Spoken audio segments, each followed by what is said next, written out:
Bonsoir Elisabeth. Bonsoir Benjamin Sportouche Papillon du Grand Jury RTL, Le Figaro, tous les dimanches sur RTL, mes deux complices, pour accueillir...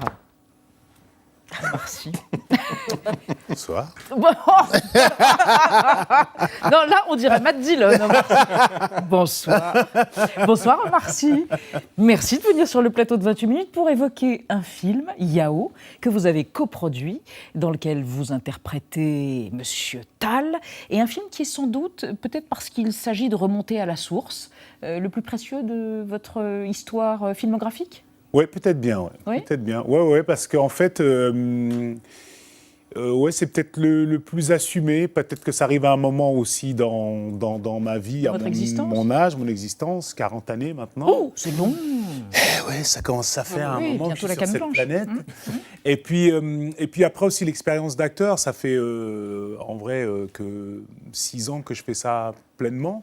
Et que voilà, donc je fais des choix et au fur et à mesure, les choix sont de plus en plus assumés. Et celui-là, je pense que c'est un des premiers vraiment assumés, et puis de début jusqu'à la fin. Oui. Et puis la place que m'a laissé Philippe Godot, le réalisateur. Le réalisateur pour coproduire aussi. Donc évidemment, ça compte. On va voir un extrait de la bande-annonce dans un instant, mais d'abord votre portrait, Omar Sy, votre règle de 3 réalisée par Gaël Legras. Regardez, c'est là-bas. Une facilité, un astre, un proverbe, c'est la règle de 3 d'Omar Sy.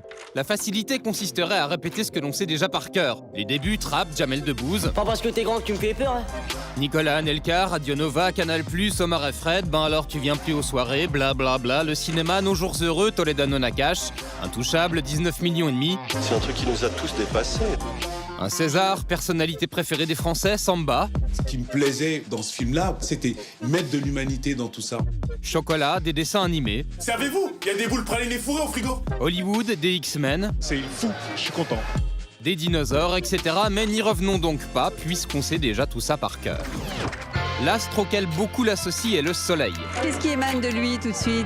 De la joie, ouais. Et de la bonne humeur surtout, et ça fait plaisir. Le soleil réchauffe, il rend heureux, donc jusque-là ça marche, mais symboliquement pour Platon, dans La République, oui vous êtes bien sur Arte, il est aussi l'image du bien qui se manifeste dans les choses visibles. Platon ne disait pas que des bêtises, puisqu'Omar Sy fait le bien en soutenant de nombreuses causes et associations.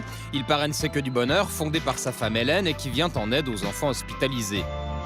On vient et on passe un petit bout de temps avec eux, ne serait-ce qu'un quart d'heure. C'est un quart d'heure qu'ils n'ont pas passé à l'hôpital. Il y a des moments où on les voit sourire, on voit dans leurs yeux qu'il se passe un truc. Et juste ça, c'est un kiff.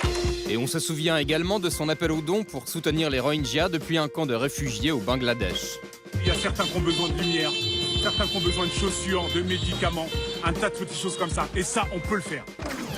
Un proverbe peul, tant que l'homme n'est pas mort, il n'a pas fini d'être créé, pourrait décrire le parcours initiatique du personnage qu'il incarne dans le film Yao. Pourquoi tu parles plus de ta mère que de ton père dans ton livre? Mon père n'aimait pas trop qu'on parle de lui. Pourquoi? J'en sais rien, c'est son histoire.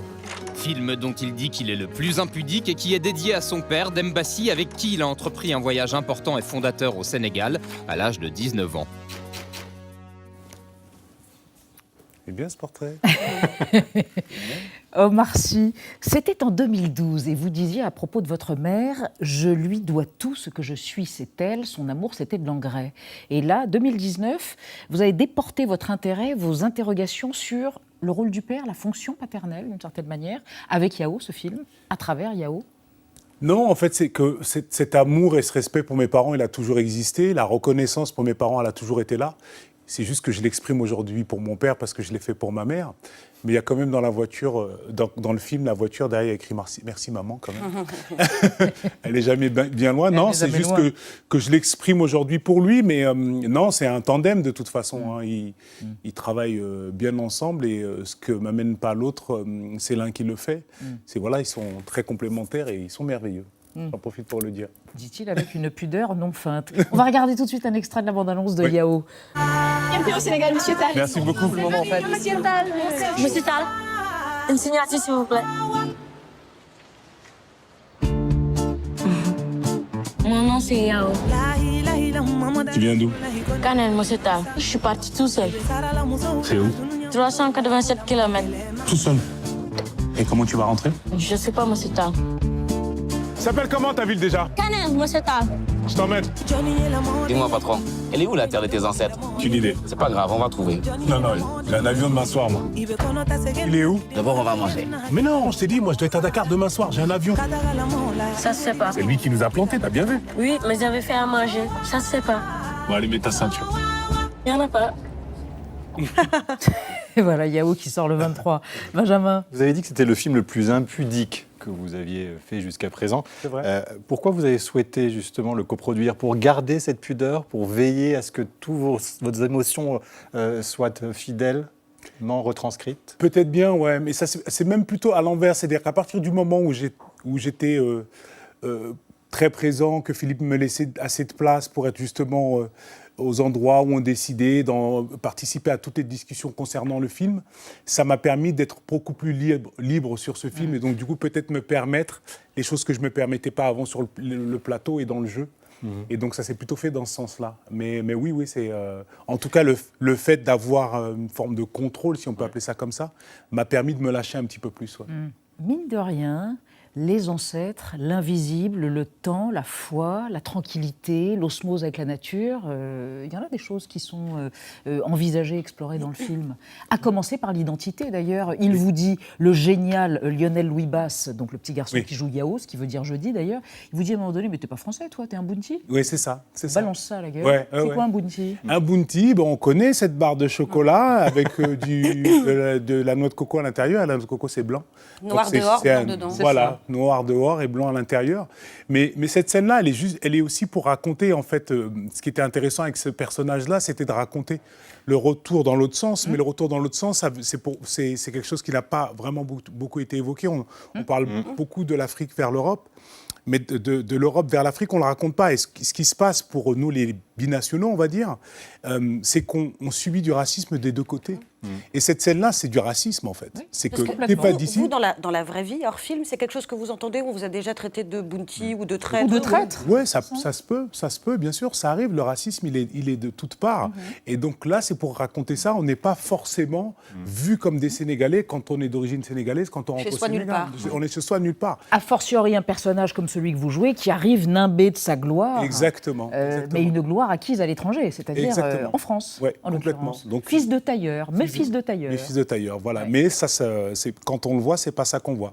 Et vous avez entrepris un voyage initiatique avec votre père à 19 ans, hein, c'est bien ça? C'est ça. Et en quoi il a été fondateur de ce que vous êtes aujourd'hui?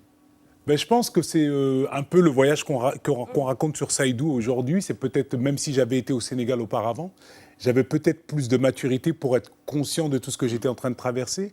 Mais c'est surtout que j'ai passé énormément de temps avec mon père, seul. Je suis issu d'une grande fratrie. Vous êtes 7, on est 7. Et en fait, on n'a pas beaucoup de temps tête à tête avec nos parents. Ils n'ont pas le temps, ils travaillent dur, et c'est pas évident.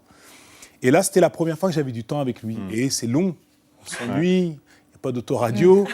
Donc on discute, et ça m'a permis de comprendre qui était mon père. J'avais plus de détails sur son histoire, il me racontait des petites anecdotes, et puis des fois il y avait des endroits qu'il connaissait, donc il me racontait des trucs par rapport à ça. J'ai rencontré des potes à lui, et je les entendais discuter, il me parlait, c'était différent, donc j'avais beaucoup plus d'informations sur lui. Ça m'a permis de le comprendre sur son passé, de qui il était, de ce qu'il avait construit, donc de mieux le comprendre, quoi. Et puis avant lui aussi. Et d'avant il y a un lui personnage phénoménal dans le film, une sorte de bonzesse, une femme au crâne chauve, admirable, qui est totalement habitée par l'invisible et les forces de l'esprit, et qui vous dit « Non mais mon gars, ton accident de voiture, ce n'est pas juste un accident de voiture. » C'est ça, Vous embrassez ça, cette conviction que l'invisible est là et que le monde a des plis Oui, moi j'y crois à ça. C'est pour ça qu'un film comme ça me plaît, et parce que en plus j'ai grandi dans ça. Ça fait partie de la culture qu'ont amené mes parents. Donc, mais ça me parle, et puis c'est beau de voir le monde comme ça. Ça aide. Et ouais, moi je crois à ça. Le monde est magique. Le monde. Je ne sais pas si on peut appeler ça de la magie, parce que ce qui est magique, c'est quelque chose, c'est un peu de l'illusion, la magie. C'est pas de la magie, là, c'est juste que il y a le visible et l'invisible dans ce monde. C'est pas de la magie, ça fait partie du monde comme cette table. Il y a la partie pleine de ce verre, et la partie vide, elle existe, elle est là. C'est une autre dimension. C'est une autre dimension, ouais. Quoi. On évoque le Sénégal, mais à propos des enfants, Nadia. Oui, avec un cri d'alarme que vous avez peut-être lu, qui a été publié il y a quelques jours, c'était sur le site du Huffington Post.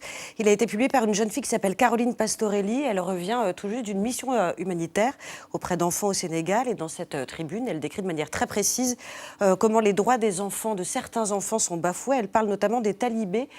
Voilà, ce sont des enfants qui sont confiés généralement par leurs parents à des marabouts, à des hommes qui sont censés faire leur éducation religieuse et que très souvent on retrouve plutôt dans la rue en train de mendier. On parle parfois de très jeunes enfants, des enfants de 5 ans. Il y a des photos qui sont des crève-cœurs absolus, comme on voit ici. Et c'est une situation qu'on connaît, qui avait été dénoncée par des ONG. Il y a quelque temps, on avait retrouvé un groupe de talibés, des enfants, avec des fers aux pieds, comme des esclaves. On sait qu'ils sont battus, ils sont dénutris, ils sont parfois violés. Bref, c'est absolument dramatique. Le gouvernement fait rien. Et en ce moment, il y a une campagne présidentielle et c'est totalement occulté. La presse sénégalaise dit, encore une fois, la politique oublie les enfants.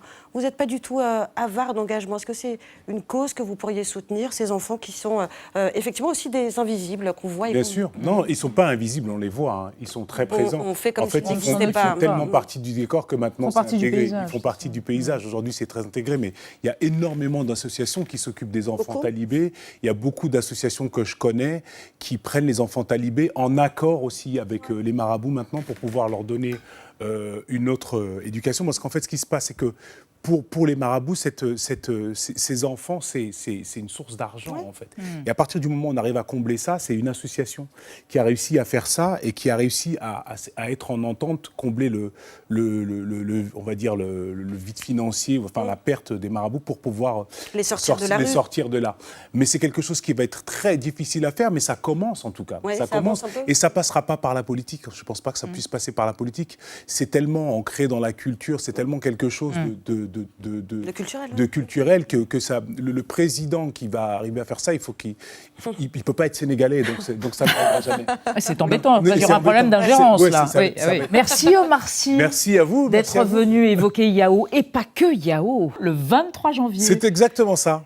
Merci de corroborer. Je voulais dire, alors, pour revenir sur un truc qu'on a dit en début d'émission, c'est un film qui compte pour moi, mais je disais que c'était un film important, mais c'est d'autant plus un film important parce que c'est la première fois du coup que je suis sur Arte. C'est un événement. C'est un événement. Mais vous reviendrez. Et vous voyez, c'est sans douleur. C'est sans douleur. C'est vraiment sans douleur. Comme on disait c'est très intéressant tout ce qu'on raconte Merci ici. au film de m'avoir amené sur Arte. Ben oui, merci à ce film de m'avoir amené sur Arte.